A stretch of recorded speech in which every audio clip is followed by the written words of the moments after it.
They broke all that.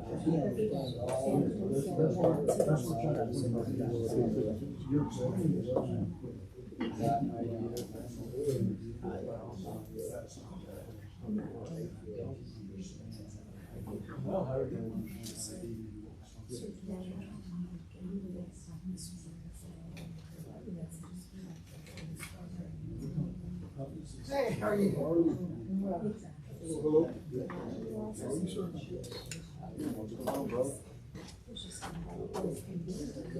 Got a call to be here, so I'm here. I just left the AG's conference, so Dr. Stewart said he couldn't make it. So I'm gonna change their plans. How are we doing? Wide open. I understand that sentiment exactly.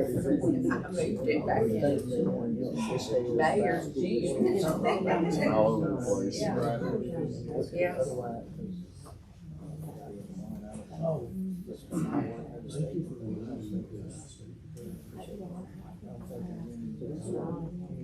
Everything. Right.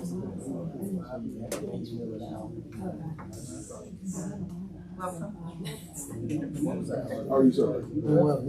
Good.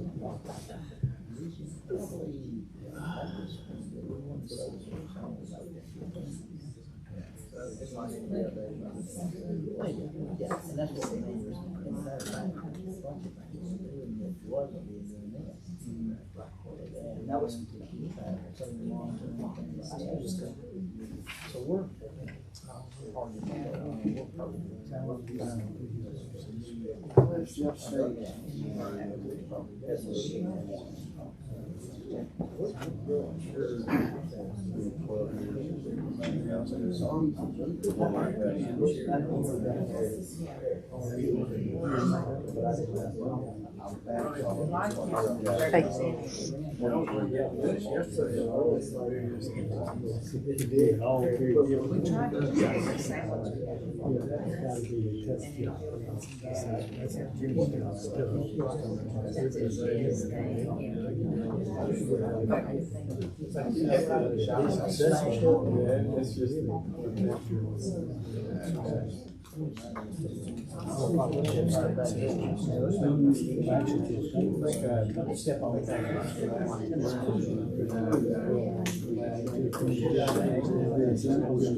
what year was that?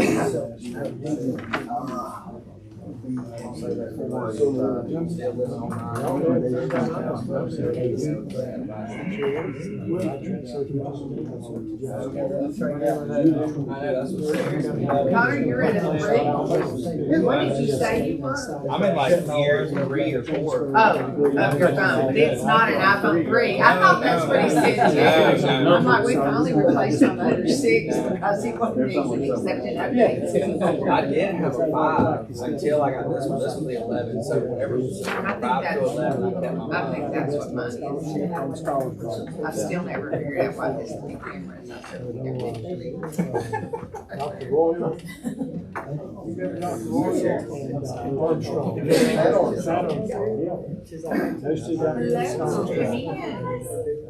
Good to have you here.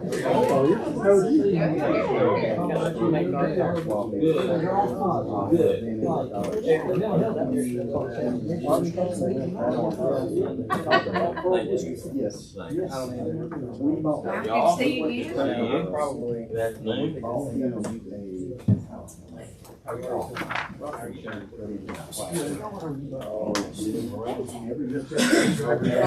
Squeeze behind. I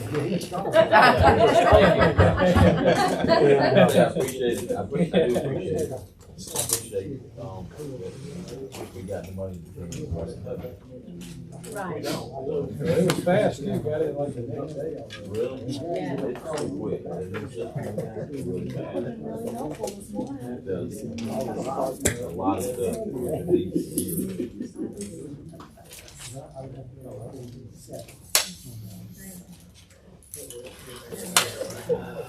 Y'all,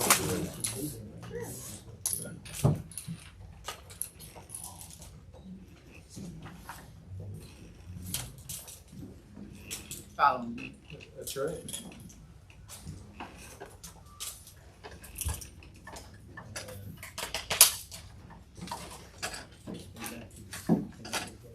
yeah, no.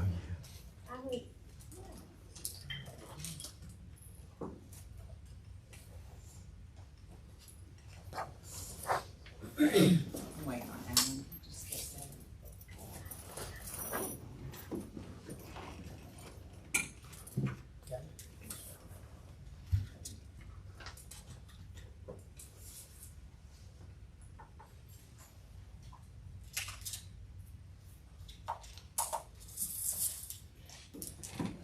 Well, I know it did get quiet, and it's 2:00, and Alan will be back when he's back, so, that'll be fine. I want to welcome everybody. I'm Terry Collins, and I chaired the original task force, which was, I think we met back in 2016, so it's been quite a while, and, but we've used the results and the things that we came up with several times when we've had other national school shootings and all, and trying to remind people that we've already done a lot of things to try to put us ahead of the curve, and that have really been nationally recognized as good procedure and ways to go. So I want to thank all of those that have served on this committee before, but that was done by Speaker McCutcheon, and Speaker Ledbetter wanted to reinstate this and make sure that we are moving forward, and that everything we've done, what might need to be updated, what is working really well, and what maybe we have some gaps. And so the way I want to describe it is that we had, this was it was an emergency task force on school, well, it was a report of the task force on school safety and security. And it was just a committee that the speaker had done. The Department of Education had done a previous school safety committee, and we weren't reinventing the wheel. We used a lot of that work. Right after that time, the governor put what I called the heads of all the agency on something that was for funding. And I always said this committee from the speaker was a feet on the ground. How's it being implemented? How does it work? And how do we make sure that we don't have gaps? And so that's kind of where we were. Today, we don't really have an agenda. What I would like for us to accomplish is this, though. I want to welcome everybody, and I want to let everybody introduce yourself and say who you represent and if you were part of the task force or not. And then I want us to go over the report. I'm just going to go over the highlights of it.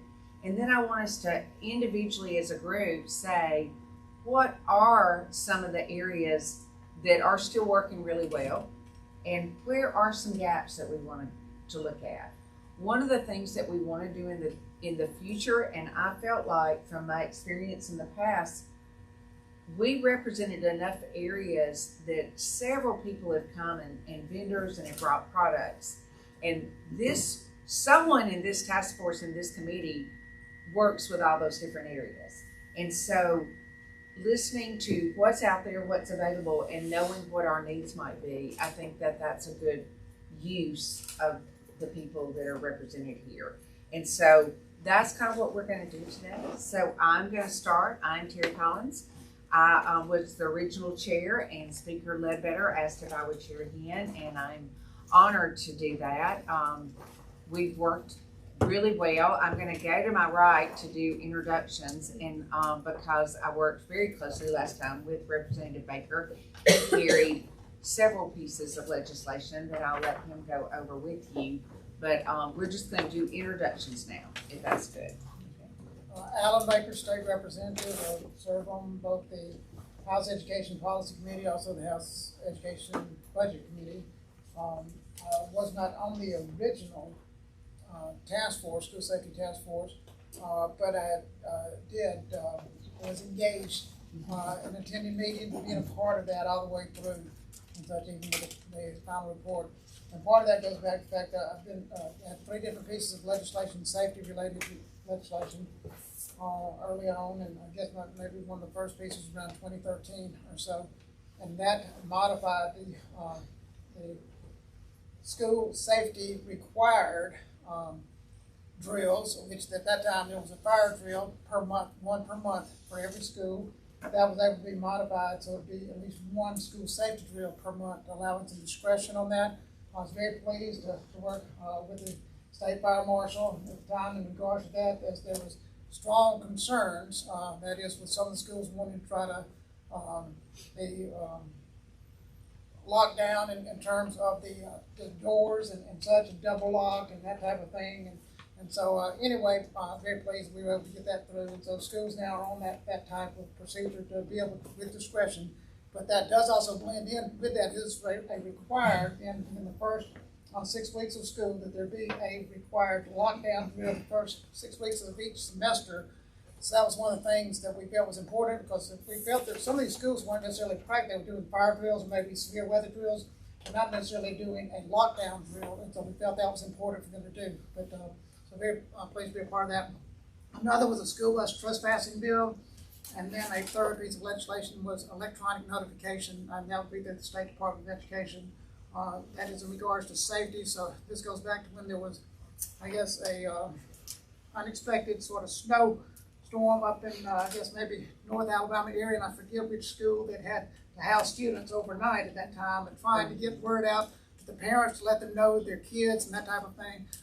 So anyway, that electronic notification now allows them for that to happen.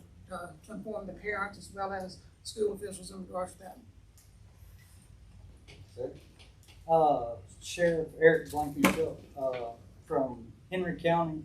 My appointment to this committee, though, is in the capacity from the ATOA, which is the Alabama Tactical Officers Association. I serve as the state president on it. So from that side, we do some training with school resource officers, responding to active shooters, so forth like that. So, Thank you. Hello, I'm Pamela Rebels, and I'm with the Lee County Sheriff's Office. I'm a sergeant, and I've been an SRO since 2004. Currently, I am the president of the Alabama Association of School Resource Officers, as well as first vice president of the National Association of School Resource Officers. And this summer, I will take over as president, and I'll be the first female president in our 35-year history. So we're very excited to bring that here to Alabama. And Pam served on the first grade. And I was on the original. Yes.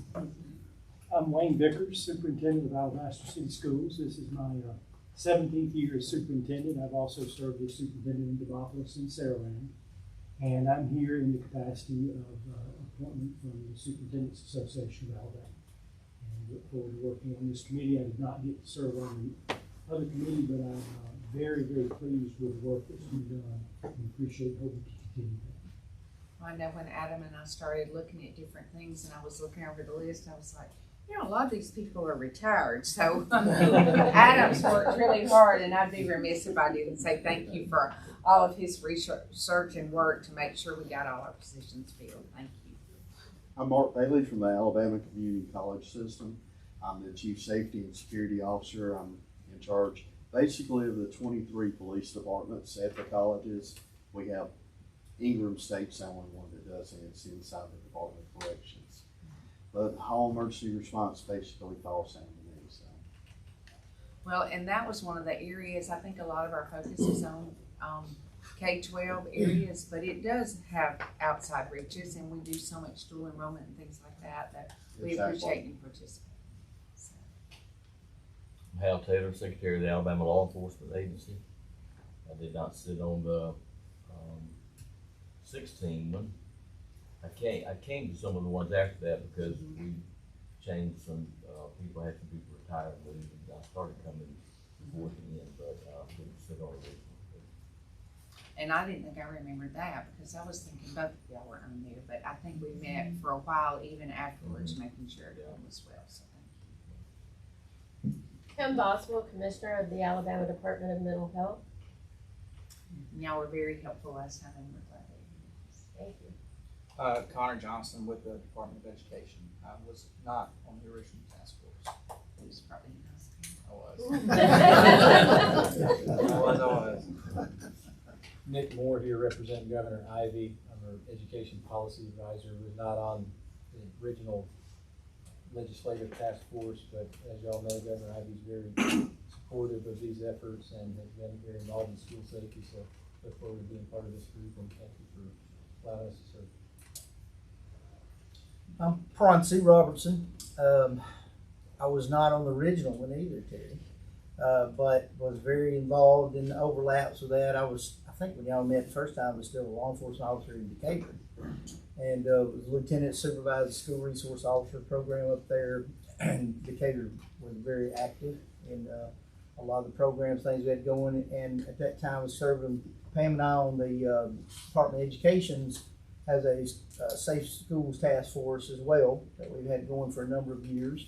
As you said, it fed a lot of information to y'all and did a lot of training out there among the school districts related to school safety, and worked on a lot of making sure that some of the laws, as Alan said, that were being introduced at that time were implemented properly and managed properly. And that converted over when I retired in 18. I was elected here to the House, served 4 years in the House of Representatives. And during that time, actually, with working with Alan, we made an update to the law he first talked about introduced. So in 2019, we did a revision of that and passed it that actually went into even more detail about the types of drills and requirements related to school safety, specifically toward lockdowns, that they need to have in their emergency operations plans. I currently now work for Inside, which used to be Virtual Alabama. I know y'all remember that originally was a quasi-government ran through grant programs that is a mapping system that holds all the emergency operations plans for every school in the state of Alabama, as well as a number of other things. They track their drills and trainings related to school safety through that platform. It's currently on a contract with the State Department of Education. And so very heavily, again, involved in the implementation of that throughout the state. And so hopefully can bring some things to the table to help y'all get a feel for what's being done now and where we need to go next. So I'm appointed from the governor's office as well as Nick. And so appreciate her. It's a huge opportunity, I think, to be here with y'all and be a part of this. And I greatly appreciate the opportunity to serve with y'all. Scott Pilgrim, State Fire Marshal. I did serve on the original task force as vice chair. You did. I'm glad he's back. Anybody else out there a part of the task force? Everybody just kind of sat down. Well, yes. Lisa Castaldo, Alabama Emergency Management Agency, on behalf of Director Smitherman. I serve as the Executive Operations Officer. Okay, well, we're glad that you're with us. Anybody else? I'm Tom Tyler. I'm the Director of Baldwin County Emergency Management Agency here, representing the Alabama Association of Emergency Managers. And we actually had one of our meetings there, didn't we? Or maybe even a couple of them at the one in Clanton. Yeah, that's accurate, yeah. So, anybody else? I'm Willie Fields, representing the Alabama Office of Information Technology. Oh, good to have you. Good to have you. Anybody else? Well, everyone else, welcome. We're glad you're here. I appreciate everybody making time to be here. I think it was a little shorter notice than I like to give. We did do a report, a culture of safety, which was what we were trying to do. I'm not going to read this report to you, so you'll be happy to know that. But that we did look at some of the highlights were what are some minimum standards. And we discussed that almost ad nauseum, trying to decide where those levels would be and what would be on that checklist with the Department of Education and all. Partnering and training. And the reason I mention that is that I think that was one of the most important things that we've come up with. And I will tell you that Representative Baker and I on the budget committee have fought hard for this too, because we just can't under evaluate how much it's the partnership of law enforcement and the Department of Education and those individual schools that makes that SRO program work. It can't be all on the school side or all on the law enforcement side. It's the partnership that makes it work. And what we always discovered in our conversation was that through that partnership, students become friends and they get to know law enforcement as a positive influence. But also law enforcement are in the schools, they're walking around, they have, they know where things are, they're familiar with that area, and it's that partnership that is important. And then the training that goes with it, and being able to track and make sure we're having training. We did set up a safety coordinator from every school. That was one of the things that came out of it. It wasn't just a position and that was all you did in certain school systems. I know I'm from Decatur, Alabama, and we have a person that's what they do every day, but most smaller systems probably don't. It's someone else that we're doing that. We had a coach, I think, that was representing us with the teachers, and he was, that was kind of, in his school, that probably is where he would have fallen in that position. So it was kind of a multi-thing, but making sure the training's happening, making sure that someone's having a conference so they're hearing best practices. So we're knowing what the notifications are that need to go out.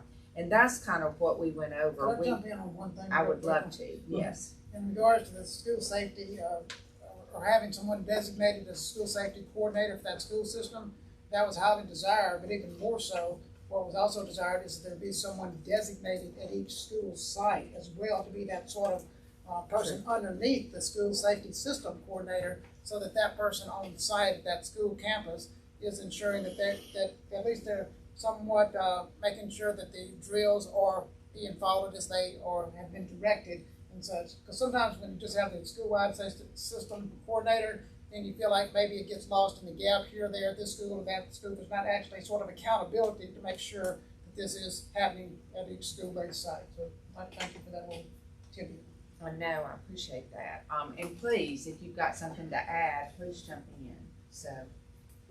And just so they are doing a much better job of every district, I think, designating those school safety coordinators for each district, really assigning an administrator as the role for that, at least one, as Alan said.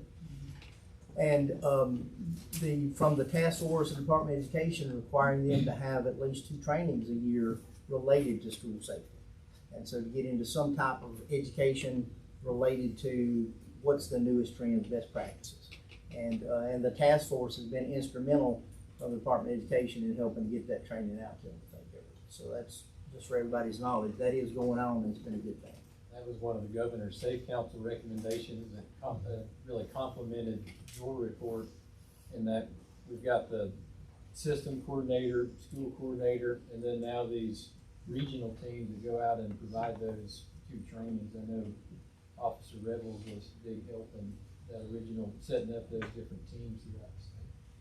I'm also region, said council, I'm a school specialist, so I have a region lead. And our task force is providing at least 3 trainings in the fall and 3 trainings in the spring. It's free of charge.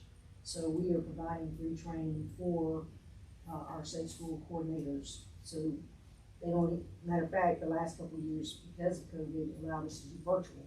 Sometimes they don't even have to leave their school, and that's been very positive. We went from about 20 to 40 who would attend our state trainings to now about 200 virtually. So we're very, very proud of that.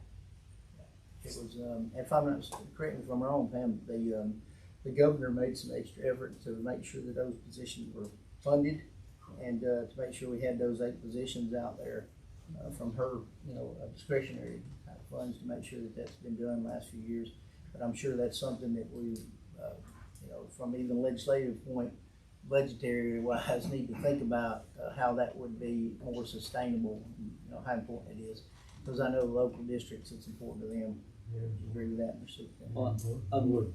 Another thing that we run into in Henry County is not only that with the SROs and the training and so forth that was doing it, but it was also, you kind of start bridging the gap, and if you put some scenario-based stuff in there, you start seeing where you're lacking at. But for instance, I spent 7 years as our team leader on our SWAT team.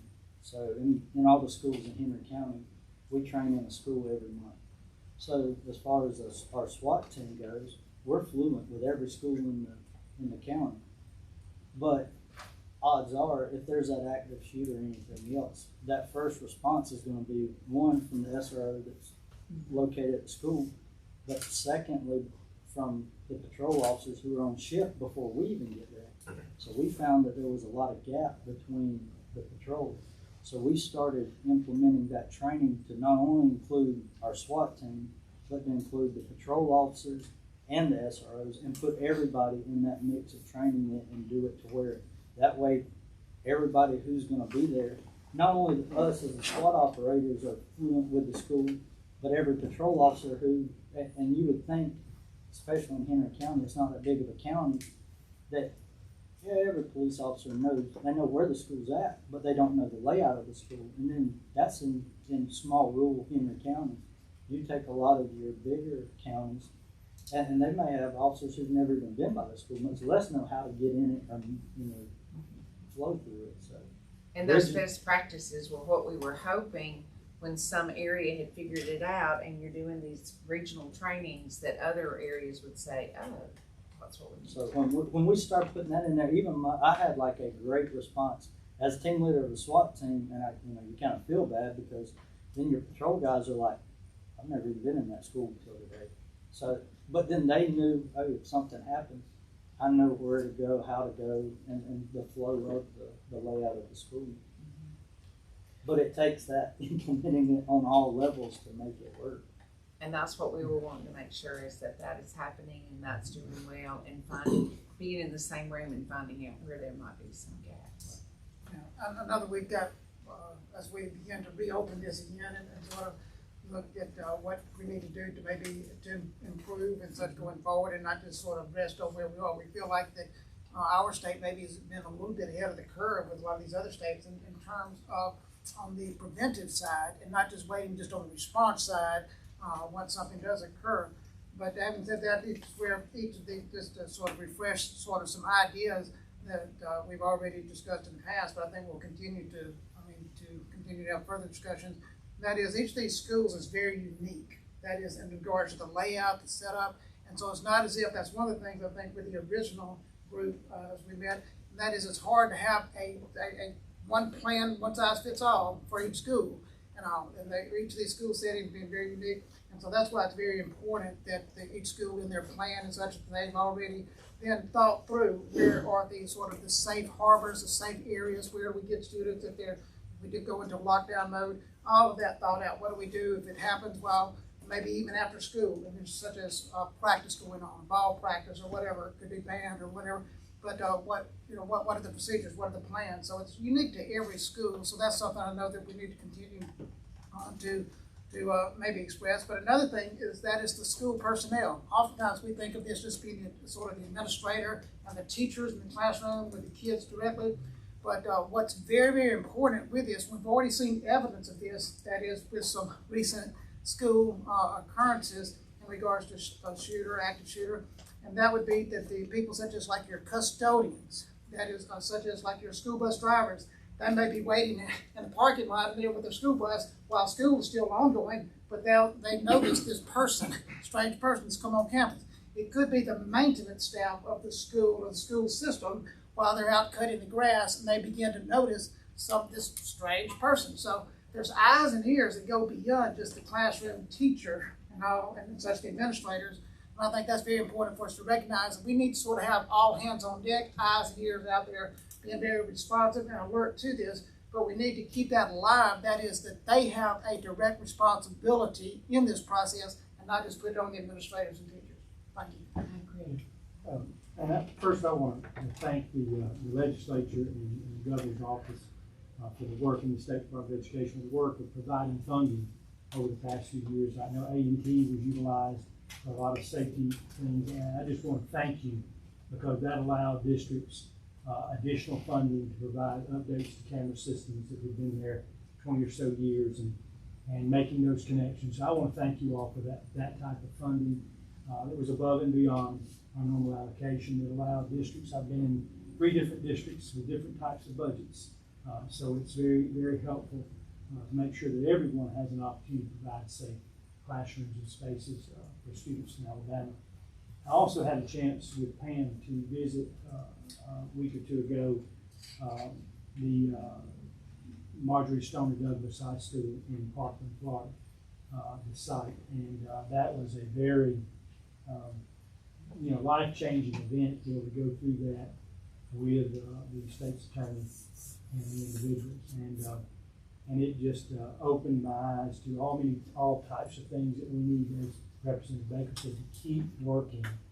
And I just am so thankful to have individuals like this in the room to make sure that this is a continual process of improving and making sure it's not one size fits all. What would work in Demopolis wouldn't work at Demopolis High School, wouldn't work at Thompson High School. Different spaces built in different areas. I think that's just something that we have to keep working at, and providing additional funding is something that will be well used by school districts, and I know 2-year community college and our universities provide safe structure. So I want to thank you for what you've done and hope what we'll continue to do as a group. Well, and I think that's our goal too, is to make sure that we're being very efficient and effective with those funding sources and streams, but that we are doing the things that are necessary. So, anyone else? They want to add? The summary went through a lot of the things that we've already talked about, so I don't want to go there. I don't want to go over anything else. We've talked about legislation that we've done. We've talked about the funding we have to make it. I love that the trainings are better. You know, I think we all thought during COVID and Zoom was happening, but it's not going away. But when it makes us even more effective and more people participating, I think that's a positive thing. I know that the mental health aspect of this is critical. I think every time we've seen a shooting episode in any of the other states, you can see there were obvious mental health issues involved in that. There were usually, what I see is someone who has a heart for young people anyway, sometimes people crying out for help that were not being heeded. And you didn't have, like you were talking about, everybody that knew about it and saw something suspicious wasn't saying something. And so I'm wanting to make sure, and I think that's the speaker's goal with this task force, is to make sure, are we doing all we need to do? What can we do better? And so, but we'll kind of end on a positive side maybe later on. But right now, what I would love to hear is every area is different. Are there gaps that you see that we need to work on? I mean, I'm not sure that we're going to need legislation for something, but we could. I mean, are there gaps that we know that we need to fill? Well, since you kind of Yeah. segued into the mental Segue health. into mental health, yes, yes. Not only did we put a safety coordinator in every school system, but we did a mental health coordinator in every school system. Right, so, and a mental health therapist. So, as the Department of Mental Health and the multi-tiered support system, we're tier 3 with a therapist in 112 school systems at this point. Many thanks to Governor Ivey and the Alabama legislature for funding that. And then service coordinators are tier 2. And our services are in collaboration with State Department of Education. So that's been going really well. And they now have over 240 folks trained in school systems to do youth mental health first aid. That came from Dr. Warfield this morning. But you mentioned trauma. And so one of the conversations we actually had this morning is around trauma and kids who experience trauma, who often are in fight or flight mode which means that's showing up as a behavior. So it's not what we would traditionally call a mental health diagnosis, but it is a challenging situation where that young person feels at risk and unsafe.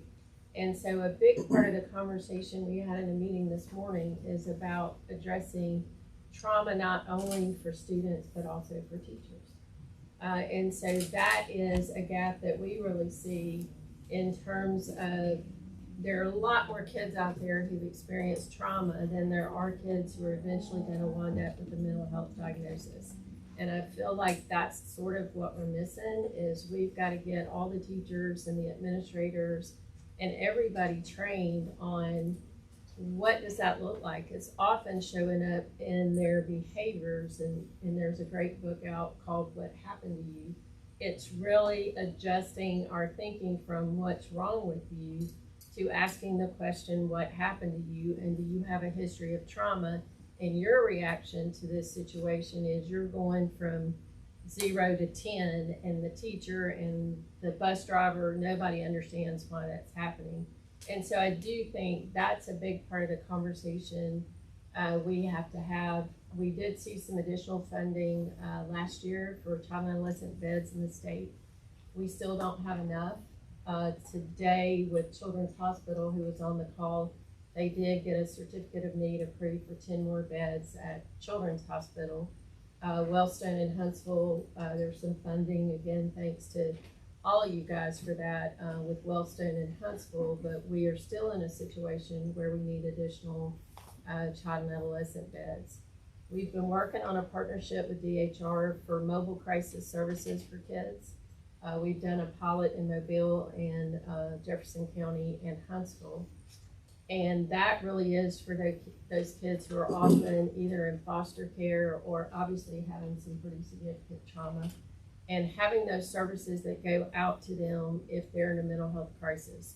So sending that therapist out to where the child is instead of somebody having to wrangle them in the car and get them to a hospital. And so that's been a really good partnership. We're working on getting Medicaid reimbursement for that, which would allow us to be able to expand it further. But those are the 3 areas that I would say right now are the biggest gaps. And I'm excited to be here because I really want to hear from you guys. You know, we're kind of up here thinking it's working great, but it would be great to hear from boots on the ground, you know, kind of what's happening. And that's what I felt like. I know several of them were under the governor's, what was it called? Safe Council. And I always said that was kind of the funding stream and we were the feet on the ground point. But I think, I mean, that made it really helpful that you had someone, okay, how's it working? I think both of y'all had something to say, so whoever wants to go first. And I appreciate a little segue from me as well, because one thing I do like to promote is there are many agencies in Alabama, law enforcement, that do, they value what their SRO is doing. And in saying that, they do go with the National Association of School Resource Officers curriculum. Part of that curriculum, if you read it's 40 hours, we do have trauma informed, and we talk about ACEs and about the why and you know what is causing the behavior versus this is just a bad kid. So it's very important that we're training, especially law enforcement, because we already have that stigma of just arresting. That's not what we do. We're there to help support. So knowing that trauma is very important. So I agree with you. I think that's an excellent way that we can move in. I know we do a lot.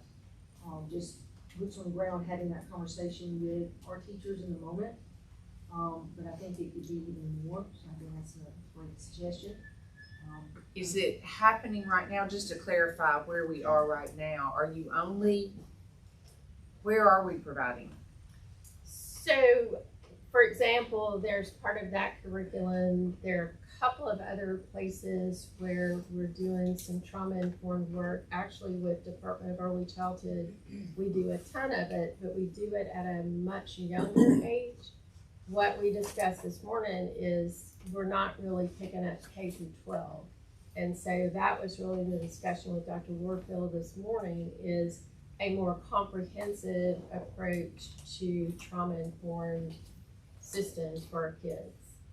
and just not trauma informed, but trauma responsive. Yes. So I can be informed about it, but how do I react with it? Or how do I respond? So there's like two pieces to that puzzle. And, you know, we do have a lot of mandated training that our educators have to do, but that is not one of those, if that's what you're asking, where are we at with that? But it could be something very simple as a PD in the afternoon that we could speak on it, something like that. So And I think it helps them in their classrooms, even though it is an additional training potentially. I know with child abuse and neglect prevention, I think I've shared that one forever, and they have that resilience, that ACEs, it's a little movie, but oh my gosh, I mean, everybody was so glad they'd done it, and it helped you understand not just what's wrong, I love how you said that, but what's happened and how you're responding to it. Chairman, if I can too, this flows right along with, I know that, you're absolutely correct. Was it? I think one of the biggest, when we talk about gaps that we have out there for years, we have, last decade at least, Alabama, I think, has been moving heavily in the right direction with our planning, our training from a planning and a response standpoint, preparing our SROs, doing a better job of more districts having those and so forth. But really the next piece of that is right where you're going, is to more on a preventative side, to identify issues and behavioral issues before they become a threat. And part of that goes right into, and I think Pam, you'll agree with this, one of the things nationally that a lot of folks are talking about, and I think we need to really talk about this a lot with this task force here, this advisory committee, is behavioral threat assessment within the schools. And having a standardized approach to that, because it pulls in a lot of the things y'all are talking about right there. Where you have it's basically a 3-tier type approach where the administrator, the school counselor, and the law enforcement are working together to evaluate each threat that pops up, whether it's social media or emotional issue, whatever, and have a specific protocol that they follow related to that issue. And it creates you can develop some patterns, if you will, there, and try to change the projection of the place that child or adult in some cases are headed to. So there are some great things being done out there related to that. And Pam knows too that there's a lot of states really pushing hard for behavioral threat assessment. In the sense, what I'm talking about is standardizing an approach to it. Just like we standardize this is what needs to be in an emergency operations plan. Well, this is how we need to do a threat assessment related to a child in Alabama. So that we're doing it consistently across the, okay. Because if you don't, it turns into a lot of times, it could be disciplinary, could be administrative, we deal with it, or a mental health issue. But are we working together to make sure there's consistency in identifying the direction to go with each of those? And we did a lot of that when we were looking at minimum standards. Yep. What's the baseline? If I'm not mistaken, even now the governor's state council, there was a recommendation that we have a behavioral threat assessment protocol in Alabama. And they adopted, if I'm not mistaken, correct me if I'm wrong, Nick, the Colorado protocol, Colorado Behavioral Threat Assessment Protocol. And then the task force with Alabama, we worked a good bit to tweak that, if you will, to more specifically to our state. And so it is there. And we just need to, I think, get to the point. The next step of that is educating everyone about how to use it properly. Because what I'm seeing district to district is there's a lot, that standardization piece is not there yet. We say you should do behavioral threat assessment, but what that means to your district or to Decatur or to Mobile could be completely different. And so again, I think that's something we could have more discussion about. And I think I've got some things I could bring to the table to help with that. Pam probably knows some folks also. And Wayne, were you about to say something? I was just going to mention it. I love this, the things that have been done. It's been truly amazing over the past 7 or 8 years, the work that's been done in the state in all of these categories. One of the things that I would like for our community to look at is making sure that every district in the state has some level of school safety, as far as it shouldn't matter that you're in a wealthy district or in a district that struggles. we should have certain standards and things in place for every school in every district. And I think it would take a committee like this to look at that broadly, and that may be something that's done privately with the department looking at it, but that's something that bothers me because I've been in a lot of different places, and I'm able to provide a crisis alert button for every employee and every person that comes into the building or works in our district. So if they see something, they can do something. But that shouldn't be because I have the money to be able to do that. And I just think that that's something that we need to look at in the state. With this group, I think we can look at it comprehensively and make sure that there's standards in place and that we're not having to make choices about certain things concerning school safety. It should be a priority, and we should have the funds to make that a priority in every district and every kid in every community and every family. And another, not really I guess area to focus on right now. So it's a broad area, so I don't know how to kind of say, hey, this is the fix all that they do real quick. But you're saying, like, when you're talking about the social media, that's where a lot of our stuff is seen is, these kids are sitting there putting this on this social media platform, this on this social media platform. Well, the SRO and the school's not seeing that. The teacher's not seeing that. The students are the ones that's seeing that. And getting those students to feel confident enough and comfortable enough to come forward to talk about, what they've seen. And I know you get a lot of stuff, especially on social media, that runs rampant, and you don't know what to believe and what not to believe. But I know just for us, for instance, beginning of this football season, we had a middle school student that come to us and said, hey, I saw this on Snapchat. And, we didn't do anything other than just kind of, went on high alert. Well, the individual that the student referred to showed up at the football game with a loaded Glock handgun. Not knowing what would have happened, and heaven forbid something would have happened.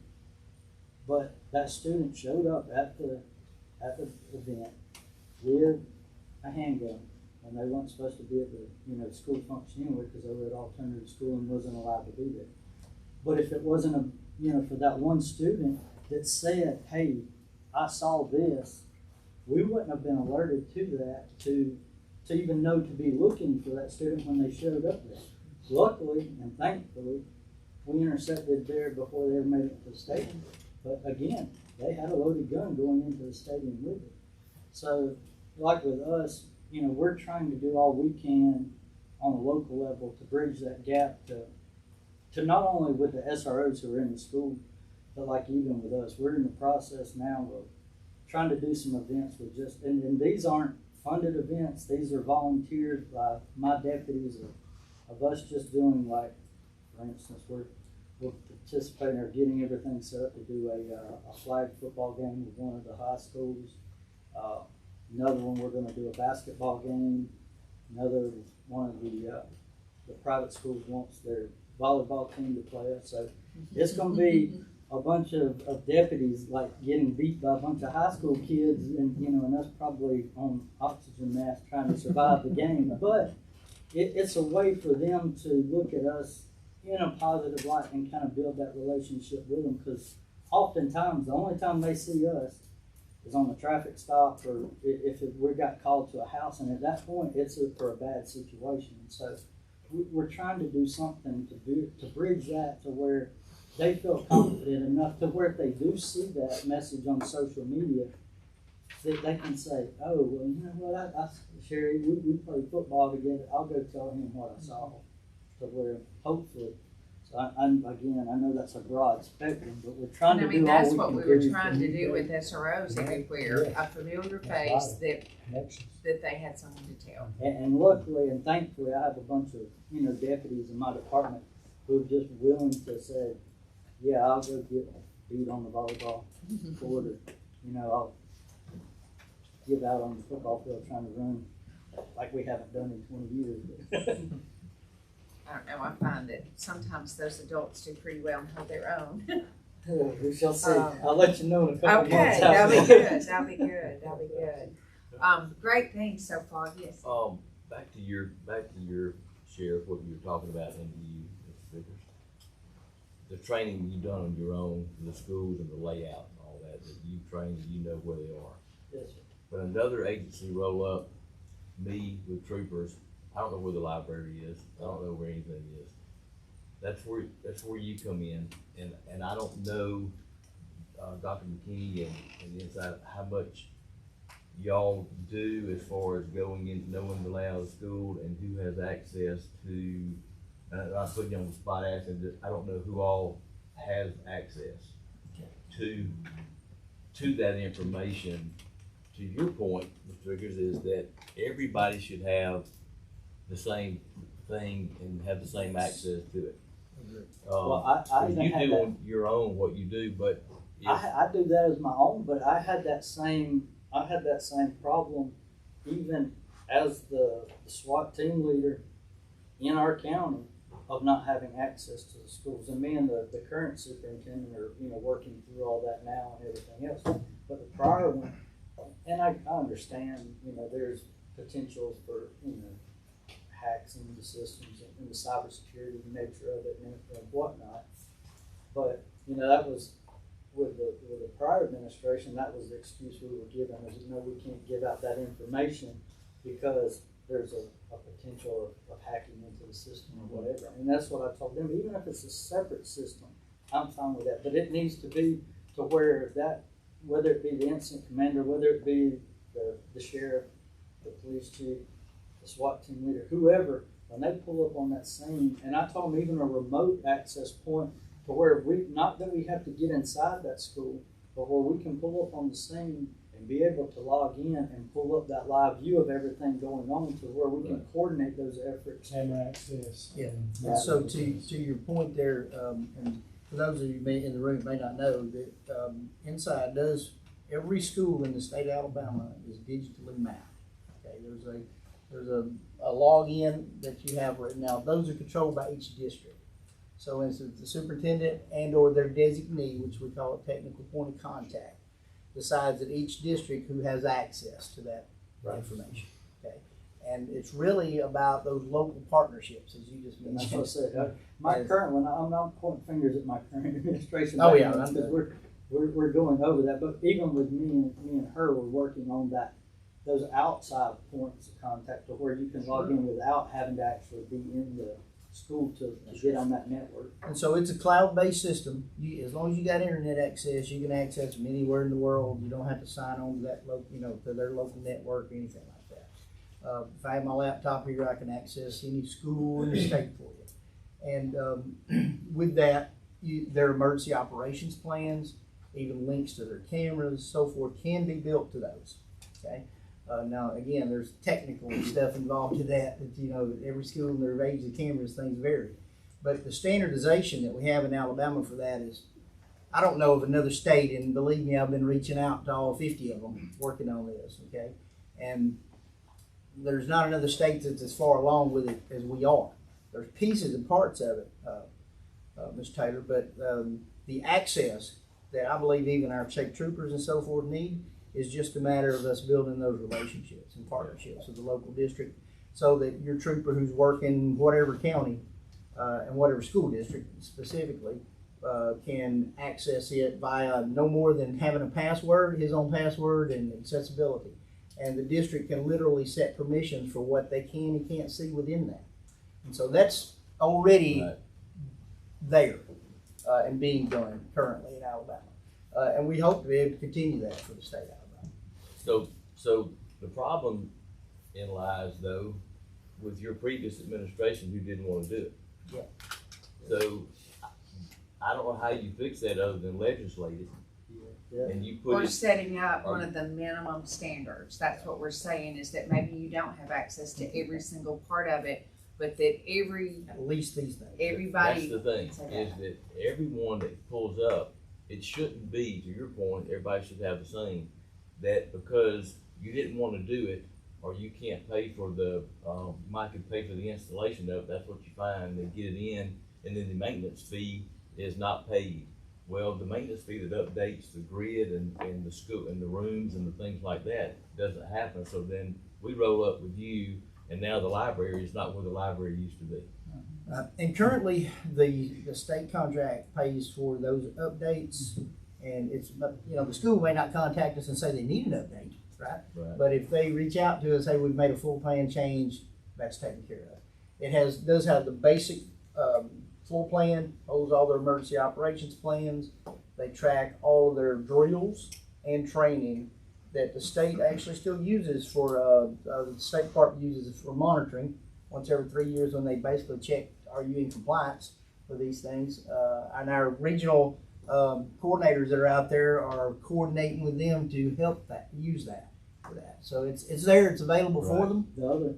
The other hoop that we got to jump through before we even get there, though, is the communication, like with them and us, for them to even know what's going on, or for other agencies to even know that this event's going on. We've had multiple discussions, especially with your agency, about that, and it's usually just a matter of those state to local, right now, partnerships, right?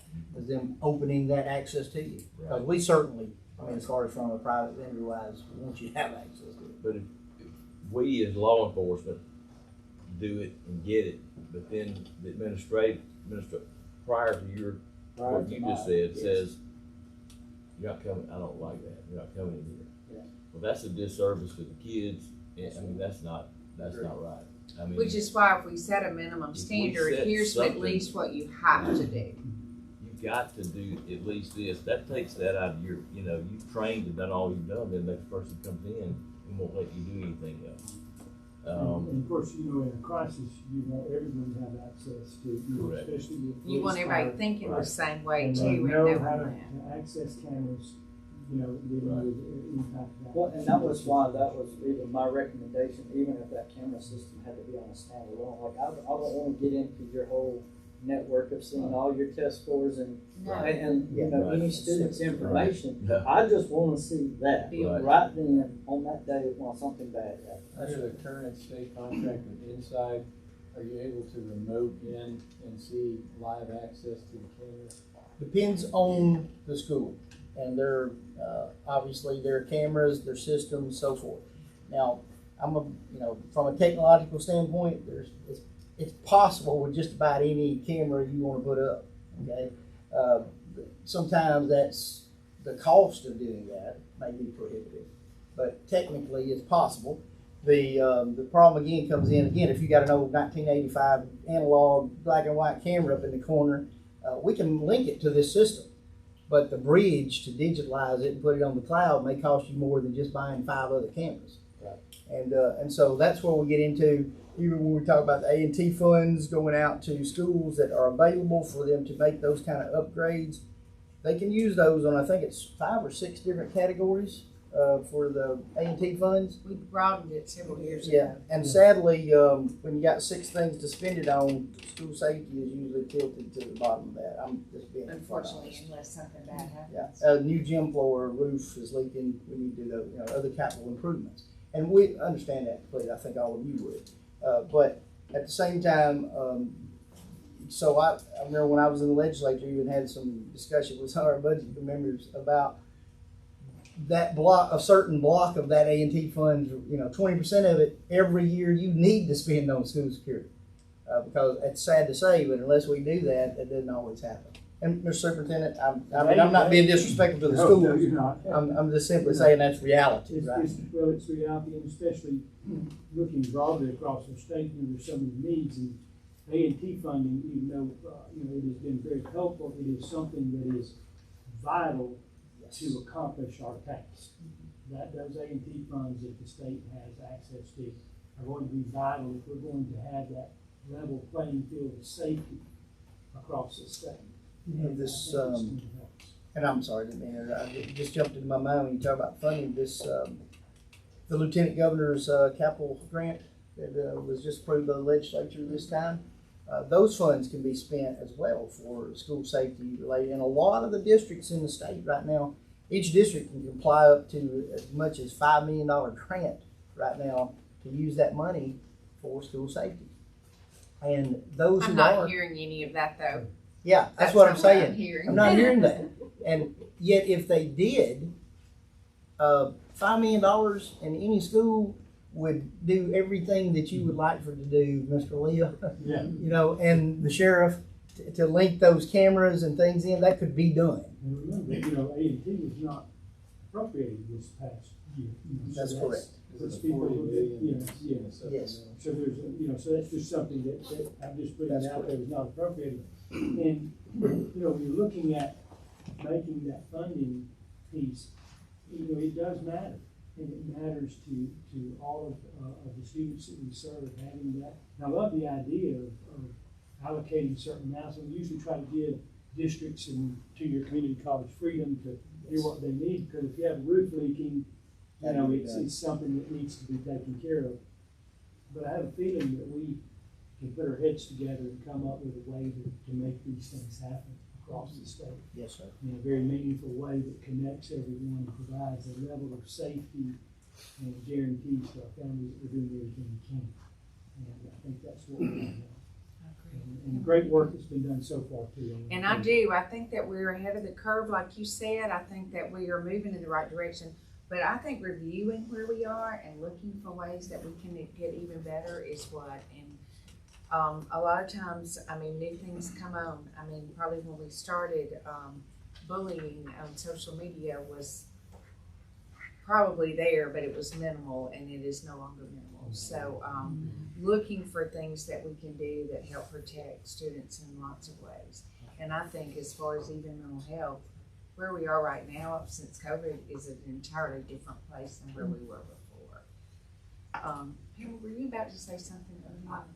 I was just gonna say, you know, sometimes, it's not, sometimes, you know, products are good, but it's not always about the products. And one thing that we have pushed in our trainings is wayfinding. And that's a concept through CEPTED, Crime Prevention Through Environmental Design, that's standard across the country. And so you can actually have wayfinding in your school, push to dispatch. So when you arrive, your dispatch is kind of guiding you through the building if they don't have the ability to do the camera systems. So we have the capability to provide more now than even having to spend a lot of money. It's a matter of people doing it on their campus. And that's one thing that we have pushed in our trainings to do the wayfinding, because that's very important. Because if you pull it up and it's just a building, that really doesn't help you. But if you pull it up and it's green, you say go down green, turn on blue, that helps you now. And then we also speak to the administration learning how to watch their cameras as well. So maybe they don't have that connection, but maybe that person gets on the camera and they're relaying information that they can provide. So there's a lot of different ways that we can make that happen, and I truly believe in that response and being able to get that information. A lot of it, I believe, boils down to training and how we handle these. And that's what it's about, bringing our patrol officers in just so they see those color-coded highways and so forth. So then it's not that day of that they're trying to a lot of our figure out. districts And it's gonna actually look have different maps. everywhere, so it's those individual partnerships all along the way. And having those maps, and you know, when you're on the SWAT team for years, you get it. When you go in, you're going to the fire. You're That's going where right. you hear shooting. It's when it stops. Right. It's where you don't know where they are, and you need to know where you're going. So what I did with the last training that we had there in Henry County, that I conducted, actually I conducted it with a private owned company that I've done training for law enforcement for 6 years, but I've done it through it. But what I've done, and I've linked up with the superintendent, is that we focus that training to incorporate the SROs and all the patrol. And we did this training with every agency within the county. And at the end of it, every officer who was employed with the county received a handbook with a map book of every school that they could also keep in their patrol car. So at any point in time, they could grab that map book out, and if they were responding to Headland High School, they could pull it out. And not only do you have it there on, like you said, on the inside, but a lot of times you don't have time to, drive down the road at, 100 miles an hour, pulling up a computer to pull up a map or anything else, but they could pull up literally on scene, grab that folder, flip the headline, and look and see where that was, and each one of them have that in their car still now. That's good stuff. And just, Mr. Taylor, you mentioned about your officers or the sheriff's department having access to that data, and you make an excellent point there. And from my experience as law enforcement, who's our eyes and ears for us when we're responding to anything? 911 dispatch. That dispatcher. And the one thing we've tried to do for a number of years is to make that connection with our PSAPs. In each of those public service, our dispatch centers, the 911 center. So that when there is an emergency at the school, that deputy might even, maybe he can't get to his book even, but that dispatcher can pull up the map and direct him, like Pam is saying, via some very clearly defined wayfinding that's standard. There's a standard approach to it. And I know that's a lot of training and but the real connection is, can that dispatcher access those maps and things as well? And currently there are only a few in the state that can. And that has went back straight to, again, that partnership. Has the school system, it's theirs, shared that and built that relationship with the local E911 or their EMA director and got that connection going. So, but those are bridges I think we can build, and I think even we could standardize that in some, need be legislation that is mandated you do it. Give them access. This comes in way more of a inquiry, curious, and with no intent to try to guide on this. This is for law enforcement primarily that are here in the room. And that is, it came up earlier about the incident commander, and that got my wheels turning in my mind then. So such as I think back to such as like the Uvalde incident, okay, sort of who's calling the shots, who's ultimately in charge, what's the chain of command between the law enforcement. And so I'm not trying to steer us in any way, but I guess out of curiosity, I would love to hear from law enforcement. So you have with the different systems, you have like a rural system, which may or may not have SRO or may not, have law enforcement, could be, county, the sheriff's department providing deputy or whatever. Could be, municipal urban where they've got the police that would be their law enforcement in the school, or an SRO, so urban or rural. The settings are all different. So that's what, I guess my question would be, then what is the chain of command on this, if there is such, and then what is who ultimately is calling the shots? And these are split-second decisions that have to be made, where sometimes we can't even know there's a hierarchy of command. It's where someone, sort of like the officer that's out there, that's unrelated to a school incident then, but can't wait for backup. They've got to go ahead and make a split-second decision. What is best, that is, in terms of dealing with that situation. So that's really, so it's sort of a wide open question, but I'd love to hear your responses. Each department agency has a different set of policies and procedures and PGOs. I have a different one with the sheriff's office than Hal has with the RIA. It's totally different. So, my PGO for Henry County is if my deputy arrives on scene and there's an active shooter in school, he goes in. They're not waiting. They're going direct to threat. They're trying to eliminate that threat and save as many lives as possible. But the next agency policy may be that they wait for another person. So that's what happened like the department. Different agencies. So if there's not that standardized, and then you look at a lot of officers then who are now in fear, okay, if I do this, I'm gonna violate policy. But if I don't do this, then this is gonna happen. So to answer that question, it's hard to answer because it's agency by agency, whoever has the policy or procedure. And just about case by case, because Right. as to where they are and what they're doing, whatever, and the sheriff's got 3 people that respond, and I don't have somebody that's within 2 counties away, so.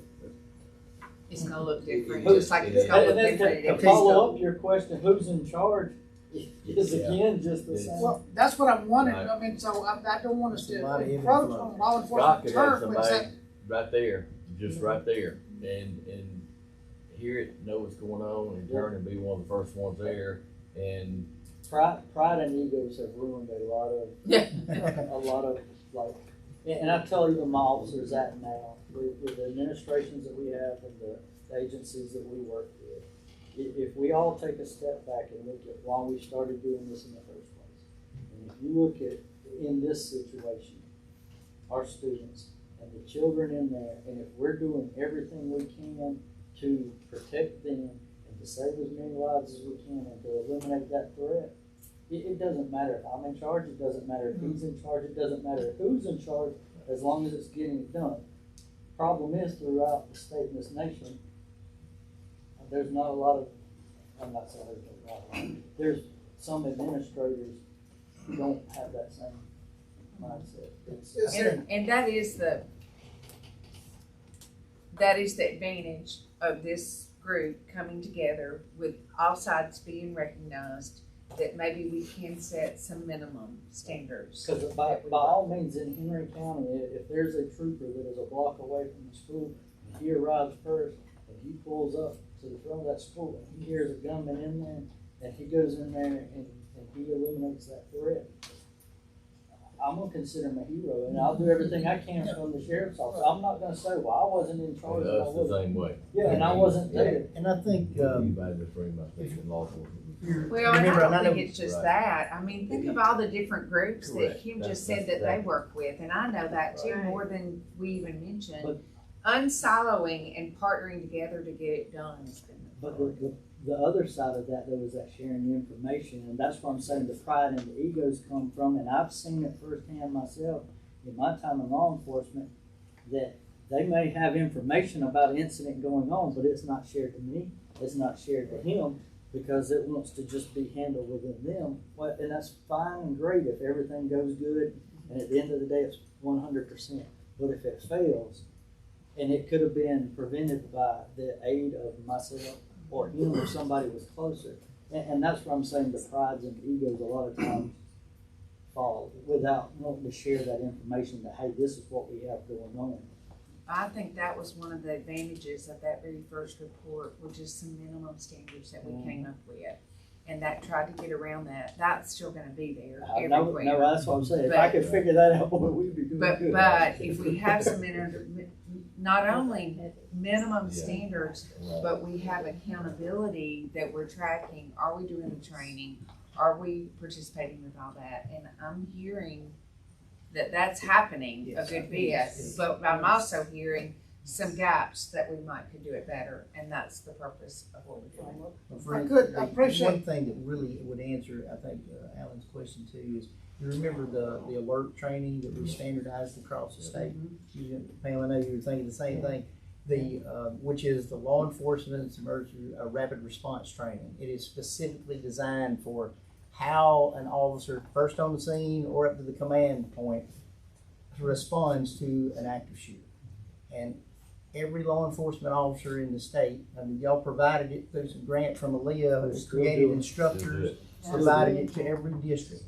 If I'm not, and correct me if I'm wrong here, Sheriff, that you know, the only agencies that weren't mandated to do that were, because of some liability within our Constitution, the sheriffs.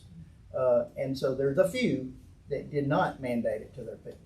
But I'm telling you, from being an instructor with that, Well, now, probably even with the- 90% of the state did Well, that. now, even with the sheriffs now, if I send a deputy through the academy, they're They get it. receiving that in the academy. That's what I was So about to say, whether- is we taught it whether at you the want to academy, do so you it- got it either way. No, that's what I'm saying. So there's been some huge we're- efforts made with that, Yeah, Alan, to that's try to correct. standardize. Everybody, and I think everybody now, even the ones that were, going back retroactive to it, Got it have done. been through it. So, I mean, that's, It's a good thing. I appreciate it. It's helped me better understand a little bit how it sort of maybe implied that whoever's sort of first on the scene then needs to take charge and such. But I guess where I am with is, how can we as a commission then, how can we, and through law enforcement, how can we better communicate that, that message so that we don't have such as like the Uvalde incident where you've got then hesitation, which can ultimately cost lives, where you've got the, no reflection on the SROs then, but down in Florida, the SRO then that did not respond or react. And so I guess that's what I'm wondering, what can we do? And I know it's not a one size fits all like that, and it's where there's collaboration, and it's less about who's in charge as it Yes, is that's who right. is taking responsibility to deal with the situation at hand, regardless of who arrives first. But so that's why I wonder, is there anything that we can do to try to better communicate that so there's no hesitation? Well, and I appreciate that, because, you know, we really look bad in that situation when you talk about SROs. One thing I did want to say prior to that was thank you for continuing the alert program. Mm-hmm. Because those two incidents, there was hesitation. And it came down to two things: training and just doggone courage. Yep. Okay? Yep. And when you go through the alert program, you find out real quick what you got to do.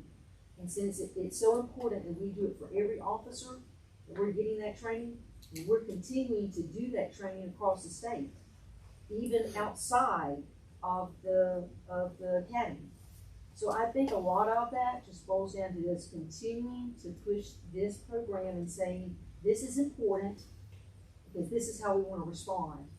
And I'm going to say, because I'm just going to say, because of that, I think you have a lot of officers out there that will tell you they are not going to stand Even if it 70 violates feet policy. away from that door and not go in, sir. So I thank you Yep. for that, sir. You're very And I welcome. think that's There's also a program, kudos to Alabama. thank you, what's called Run, Hide, Fight, we've done that too. Back to your earlier question is the maintenance people, the school teachers, the people outside, who were raking the leaves at, Sandy Hook. Yes. Weren't they out there raking the leaves as they went through and they looked at them, they had no idea what they were doing, and just let them go. So, to your point earlier, that's what that does, and we, inserted that some with training. Pretty much everybody went through some type of training like that, the Run, Hide, Fight, so that the teachers know, the custodian, the lunchroom, everybody to know what to do with an active shooter. And that is ongoing too, you know, I mean, every school district, I think, is doing a better job with reaching out, Pam, to you guys at the task force, us at Inside, even for additional training, about just the people on their campus, as you say, having awareness of what to look for and how to respond, what to do, how to follow the plan. You're getting better at it. We've done it for in-service with our teachers and everything else too, is because they're in summertime getting ready to start back, even to the point, I know I did one with our SWAT team one time. And, you know, we even exposed some of the teachers to flashbangs, so like, hey, look, Right. you hear this is what it is. It's not, you know, don't be alarmed if you hear all this noise. I mean, and we literally set them back in some of the corners of the classrooms and everything else and come through like with our SWAT team and say, it's gonna be loud, it's gonna be violent, and like, you know, don't be alarmed by it. I mean, unfortunately, we had one of those robocalls last year that, you know, thank God was a hoax. It was great training for us. I don't wanna have to ever get that training again, but that's what I told even the teachers then. There was no better training that we could have than that, because with everything from the robocall and it come in to the information that we received where the active shooter was, us responding, we were responding that there was active shooter in that school. We were coming into the classrooms with students in there with live rounds and a gun. Like I said, I don't want to make that a mandated training by no means, but there was no better training that my officers could have got than that day. And then also, again, you know, sometimes you got, and it's like I told them on our after action and our debriefing with it when we met with some of the principals and superintendents, is, you know, our takeaway from it, you know, the good and bad, everything with that incident. But we learned where our weaknesses were and how we could better get into the school, how we could better do it. Since then, we went back to some of the key fob type stuff to where a lot of the officers have the access points to where we can get into school quicker without having to wait for somebody to get there with a key to get us in or anything else. And that's like I told the superintendent, situations like that, you know, for that door, I'm sorry for your door. When it's over with, we're going in. You know, if I have to drive a vehicle through the door, we're going in, and we'll just fix the door later. But at that point, but now training, I can't go in there and simulate I'm gonna drive my, you know, my expedition to the front door of the school. Yeah, they'd use a lot of resources. But I mean that, but even in that incident, with that day, we didn't hesitate. The officers received that call. Everybody thought it was 100% real. They responded. They went to clearing the buildings, and you know, and I even like on our team then at the time, You know, I told them like Braga, we had 8 members of our SWAT team on scene within 8 minutes, clearing the high school. And that's not counting the patrol officers or the SROs that were already there. But I told them, I said, you can take a paid SWAT team nationwide that's sitting there, and that's all their job is that SWAT team waiting for a call to happen. And for them to be on scene in 8 minutes is pretty good.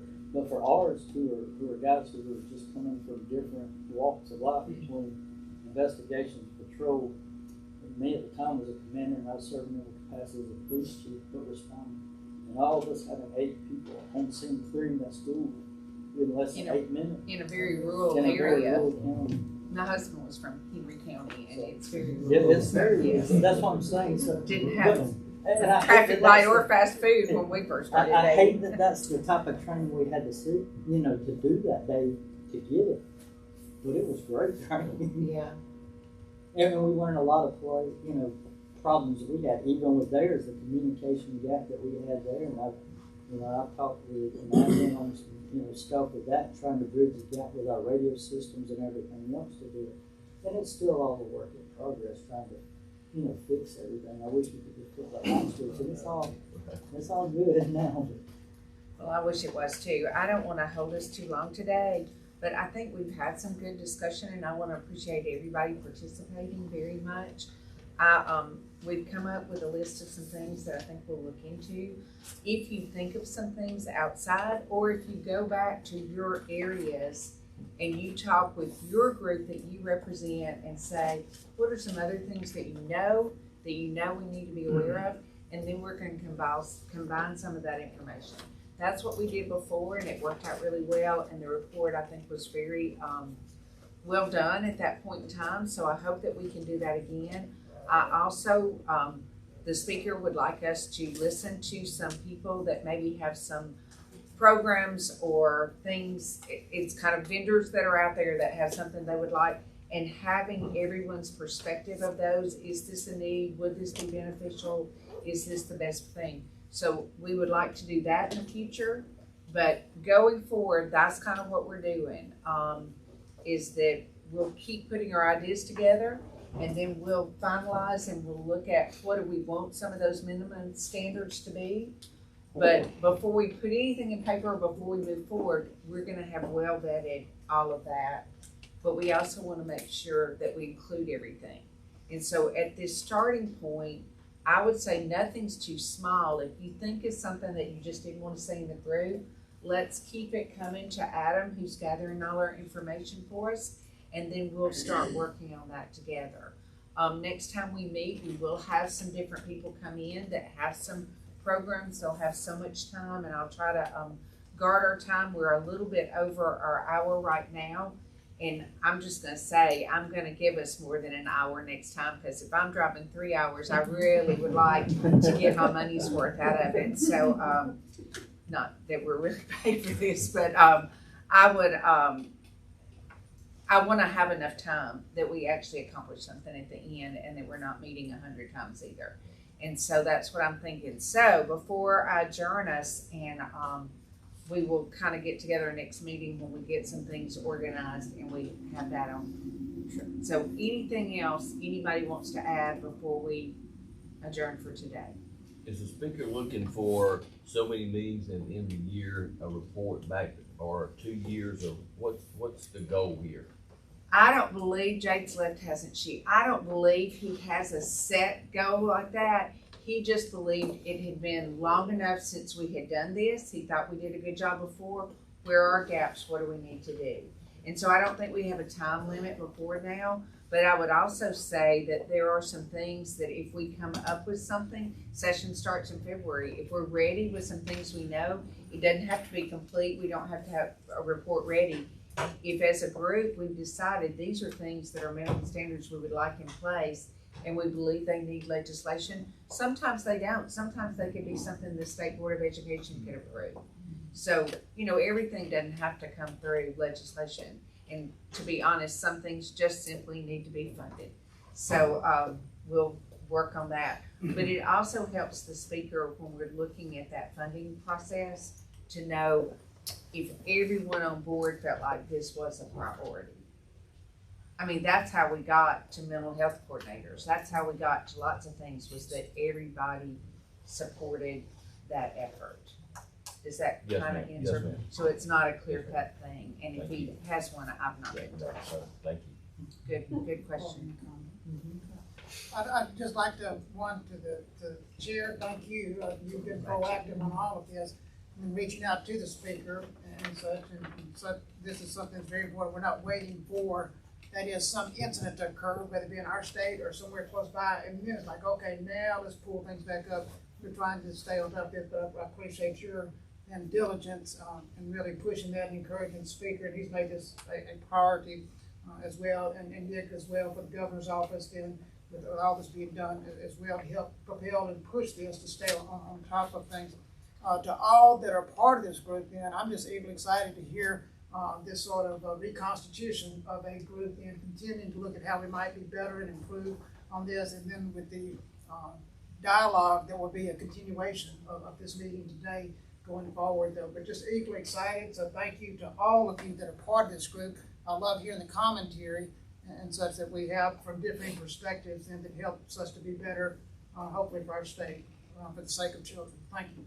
Thank you. Anybody else? Well, thank you all for making time for this, and we will be in touch in the future. But as you think of things, please be back in touch with us as well. Thank you. So much. Eric, I will reach out, you'll have an appointment from the sheriff.